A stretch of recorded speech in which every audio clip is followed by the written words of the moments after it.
నమస్తే, welcome to Rao stocks. Senior analyst MG Rao గారు ప్రస్తుతం మనతో సిద్ధంగా ఉన్నారు. రావు గారు నమస్తే సార్. నమస్తే సార్, ట్రంప్ ఇరాన్పై అటాక్స్ని ఆపినట్లు ప్రకటించారు. ఇరాన్ కూడా ఆపేసింది. ఎందుకు అసలు యుద్ధం ఆగింది? మళ్ళీ యుద్ధం ప్రారంభం అవుతుందా, లేక శాంతి ఒప్పందం మొదలవుతుందా? ప్రపంచం అంతా ఎదురు చూస్తున్న అంశం ఇది. ఎస్ అండి, ఇప్పుడు గత 14 రోజులుగా వరుసగా United States of America Iran మీద చాలా తీవ్రమైన దాడులు చేయడం, దానికి ప్రతిస్పందనగా ఇరాన్ కూడా చాలా సీరియస్గా ప్రతిస్పందించి United States of America air బేస్ల నుంచి గల్ఫ్ కంట్రీస్ నుంచి చాలా సీరియస్గా అది కూడా అటాక్ చేసింది. అంటే అంతకుముందు గత సంవత్సరం 12 రోజుల యుద్ధం తర్వాత జరిగిన 42 రోజుల యుద్ధం తర్వాత ఇప్పుడు మళ్ళీ 14 రోజుల తీవ్రమైన యుద్ధం. ఈ యుద్ధాన్ని ఇప్పుడు అబ్రప్ట్గా చాలా సడన్గా ఒకేసారి ట్రంప్ ఆపేయడం జరిగింది. యుఎస్ ప్రెసిడెంట్ డొనాల్డ్ ట్రంప్ ప్రకటించడం జరిగింది, ఇప్పుడు మేము ఈ యుద్ధాన్ని ప్రస్తుతం ఇరాన్ మీద అటాక్ చేయకుండా ఆపేస్తున్నామని చెప్పడం.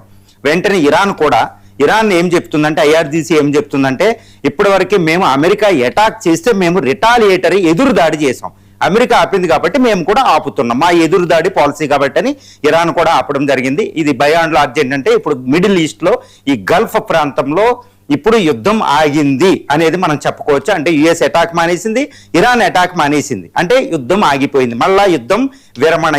ఇది 3వసారి ఇరాన్ అమెరికాల మధ్య లేదా ఇరాన్ ఇజ్రాయెల్ మధ్య గత 2025 జూన్ నుండి చూస్తే ఇది 3వ యుద్ధం ఆగినట్టు అనమాట.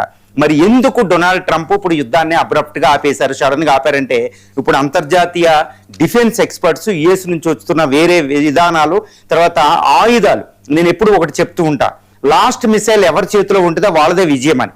ఇప్పుడు లాస్ట్ మిసైల్స్ ఇరాన్ దగ్గర చాలా వేల కొలది, ఆల్మోస్ట్ 25,000 మిసైల్స్, ఖైబర్ షేకల్ లాంటి మిసైల్స్ ఉన్నాయి, ఇంకా 1,00,000 దాకా డ్రోన్లు. వేరే యునైటెడ్ స్టేట్స్ ఆఫ్ అమెరికా దగ్గర ఇప్పుడు ఇంటర్సెప్టర్ మిసైల్స్ అంటారు, అంటే ఇరాన్ నుంచి వచ్చే మిసైల్స్ అడ్డుకోవడానికి కావాల్సిన ప్యాకు, తాడు ఇలాంటి, తర్వాత ఇప్పుడు ఇజ్రాయెల్ దగ్గర డేవిడ్ స్లింగ్, ఐరన్ డోమ్ లాంటి ఈ ఇంటర్సెప్టర్ మిసైల్స్ ఖాళీ అయిపోయినాయి, అటాకింగ్ కాదు. కాబట్టి అమెరికా ఇప్పుడు తప్పనిసరిగా ఇరాన్ మీద అటాక్లు ఆపవలసిందే, లేకపోతే ఇరాన్ దగ్గర ఆయుధాలు ఉన్నాయి, అమెరికా దగ్గర ఆయుధాలు అయిపోవడం. The great military mighty power of the earth America దగ్గర మిసైల్స్ ఖాళీ అవ్వడం వల్లే డొనాల్డ్ ట్రంప్ ఇప్పుడు ఇరాన్ మీద అటాక్స్ ఆపాడు అనేది ఇప్పుడు మనకి కన్ఫర్మ్ అవుతుంది. అంటే ఇది యుద్ధ నీతి. అంటే ఏంటి, డొనాల్డ్ ట్రంప్ మళ్ళీ ఈ మిసైల్స్ తయారీ అయినాయి అంటే ఆయన మళ్ళీ అటాక్ చేస్తాడనేది అర్థం అనమాట. కానీ ఈ మధ్యలో ఈ 14 రోజులు యుద్ధ తంత్రం జరిగేటప్పుడు కూడా ఇక్కడ పీస్ డీల్ మాత్రం జరుగుతూనే ఉంది.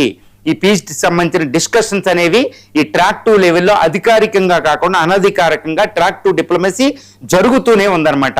ఇది ఈ విషయం.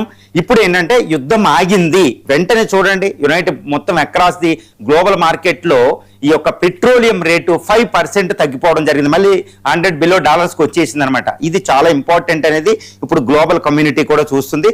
మరి ఇరాన్ మీద ట్రంప్ ఆపడమే కాదండి, యాక్చువల్గా కొన్ని రోజుల క్రితం డొనాల్డ్ ట్రంప్ తన నోటుతో తానే ప్రకటించడం జరిగింది, ఇరాన్లో పీకేక్స్ అంటే అణ్వాయుధం 440 కిలోల శుద్ధి చేసిన యురేనియం దాచిన ప్రాంతాన్ని నేను అటాక్ చేస్తా, అసలు ఇరాన్ నాశనం చేస్తా, ఆబ్లిటరేట్ చేస్తా అనుకుంటూ మాట్లాడిన ఆయన ఇప్పుడు వెంటనే దాడు ఆపేశాడు, పీకేక్స్ మీద అటాక్ చేయలేదు. ఎందుకు అంటే ఈ పీకేక్స్ ఈ 14 రోజుల యుద్ధం తర్వాత ఇంకా డొనాల్డ్ ట్రంప్ ముందున్న ఒక పని ఏంటంటే ఈ పీకేక్స్ హిల్స్ మీద అటాక్ చేయడం లేదా భూతల దాడులు చేయడం.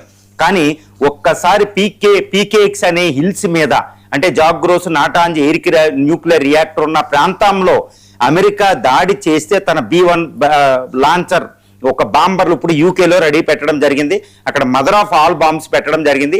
ఒకవేళ పీకేక్స్ మీద హిల్ మీద దాడి చేస్తే ఇరాన్ నుంచి వచ్చే ప్రతిస్పందన రిటాలియేటరీ అటాక్ అమెరికా భయపడిందా, ట్రంప్ భయపడ్డాడంటే ఇది కాదు అనలేమన్నమాట. ఎందుకంటే ఈ విషయంలోనే మళ్ళీ ఈ 3వ యుద్ధంలో కూడా ఇరాన్దే మహా విజయం సాధించింది అనేది నేను చెప్పగలుగుతాను అన్నమాట. ఎందుకంటే అమెరికా పీకేక్స్ మీద హిల్ మీద అటాక్ చేస్తే అణ్వాయుధాలు, నాటాంజ్ అణు రియాక్టర్ల మీద, ఇన్ఫ్రాస్ట్రక్చర్ మీద ఇరాన్ ప్రతిస్పందన దాడి ఎలా అనేది ఇరాన్ ఆల్రెడీ చెప్పడం జరిగింది. ఏ విధంగా, అమెరికా ఎయిర్ బేస్ల దగ్గర 500 మీటర్ల దూరంలో ఏ ప్రజలు ఉండకండి, మీ ప్రాణాలు పోతే దయచేసి వెళ్ళిపోండి అనేది ఇరాన్ ప్రకటించడం జరిగింది. తర్వాత మిడిల్ ఈస్ట్లో ఒక్క సివిల్ ఇన్ఫ్రాస్ట్రక్చర్ కూడా ఈ యొక్క మిడిల్ ఈస్ట్ మిగిలిన కంట్రీలు, సున్నీ కంట్రీలైన Saudi Arabia, Bahrain, Qatar, Kuwait, Jordan ఈ ప్రాంతంలో ఒక్క అమెరికా ఎయిర్ బేస్ ఉండదు అనేది ప్రకటించడం జరిగింది. సివిలియన్ ఇన్ఫ్రాస్ట్రక్చర్స్ మేము పేల్చేస్తాం మా దేని మీద అనేది ఇరాన్ చెప్పడం జరిగింది. మరి ఇరాన్ దగ్గర ఇంత ఫైర్ పవర్ ఉందంటే ఈ ఖైబర్ షేకెన్, ఫత్తా-2, ఫత్తా-1 లాంటి మిసైల్స్తో, డ్రోన్లతో ఫుల్ పవర్ఫుల్ గా అది ఎక్కడికక్కడ సంసిద్ధమైపోయింది. ఈవెన్ కువైట్ని భూతల దాడులు చేయడానికి కూడా సిద్ధపడిపోయింది. ఖతార్ని భూతల దాడులు కూడా సిద్ధపడిపోయింది. అందుకని United States of America president ఓటమిని ఒప్పుకున్నట్టే ఈరోజు ఆల్మోస్ట్ యుద్ధాన్ని రిట్రీట్ అయిపోయాడు. నేను దాడులు ఆపేస్తున్నాను. ఎందుకంటే ఇక్కడ ఒక విషయాన్ని పరిగణించాలి. ఇరాన్ అనే భయపడకుండా ఉంటే పీస్ డీల్ ఎటువంటిది లేకుండా, మీడియేటర్లు ఎవరూ లేకుండా, ఎటువంటి ఒత్తిడి లేకుండా డొనాల్డ్ ట్రంప్ యుద్ధం మానాడు అంటే ఇరాన్ రిటాలియేటర్ ఎదురు దాడికి భయపడి మాత్రమే.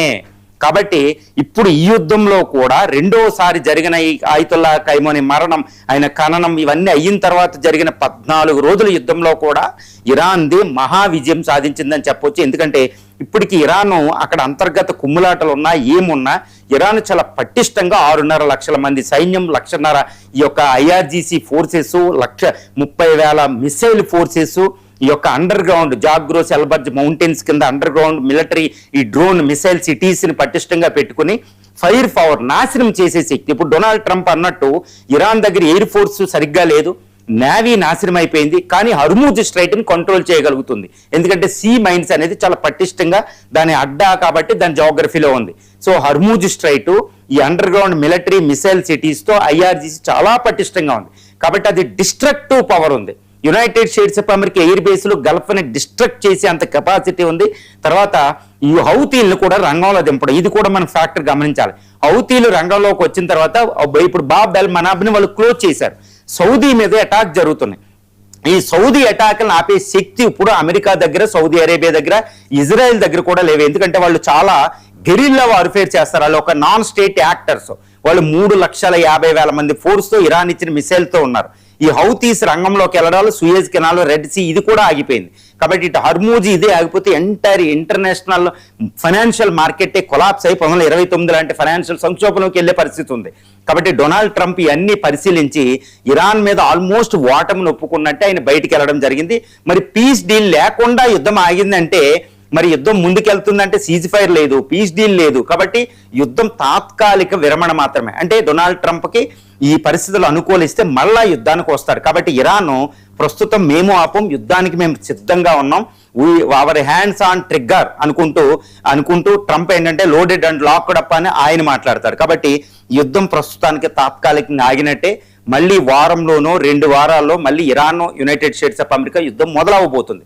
ఎందుకంటే ఈ మీన్ వైల్లో ఏమైనా పీస్ డీల్ కుదిరిసి, ఎందుకంటే ఇటు ఈజిప్టు, టర్కీ, తర్వాత ఈవెన్ ఇప్పుడు ఇరాక్ షియా ప్రభుత్వం ఇరాన్కి చాలా క్లోజ్గా ఉండే వాళ్ళు, ఈవెన్ పాకిస్తాన్ కూడా ఇప్పుడు మీడియేటింగ్ చేస్తున్నారు. బట్ ఈ మీడియేటింగ్ ఏమైనా సక్సెస్ అవుతే ఈ దాడులు ఆగుతాయి, లేకపోతే కుదరదు. బట్ ఇక్కడ ఏంటంటే అక్కడ ఉన్న ప్రస్తుత geo political situation, Iranian IRGC mind set, US Trump mind set, అక్కడ ఉన్న అంతర్గత పరిస్థితులు మనం కూలంకషంగా ఒక కీన్గా అబ్జర్వ్ చేస్తే US ఇరాన్ మధ్య శాంతి ఒప్పందం కుదిరే అవకాశం ఏ మాత్రం కూడా లేదు. ఎందుకంటే ఇరాన్ న్యూక్లియర్ బాంబు వదులుకోనంటుంది, తర్వాత హర్మూజ్ స్ట్రైట్ నాదే అంటుంది. ఇది ఒప్పుకుంటూ అమెరికా ఏదైనా ఒప్పందం కుదిరిస్తే ఆయన ఎలక్షన్లో కంప్లీట్గా ఓడిపోతారు. కాబట్టి ప్రస్తుతం శాంతి ఒప్పందానికి అసలు ఏ మాత్రం అవకాశం లేదు. కేవలం జరిగితే సీజ్ ఫైర్ జరగాలి. కానీ యుద్ధం అనేది మళ్ళీ ఒక వారంలో మహాయుద్ధం ఈ 2 దేశాల మధ్య మొదలవబోతుంది. సరే, పశ్చిమాసియాలో అంశాలు ఈ రకంగా ఉంటే నిద్రలేసిన భారత్ యూత్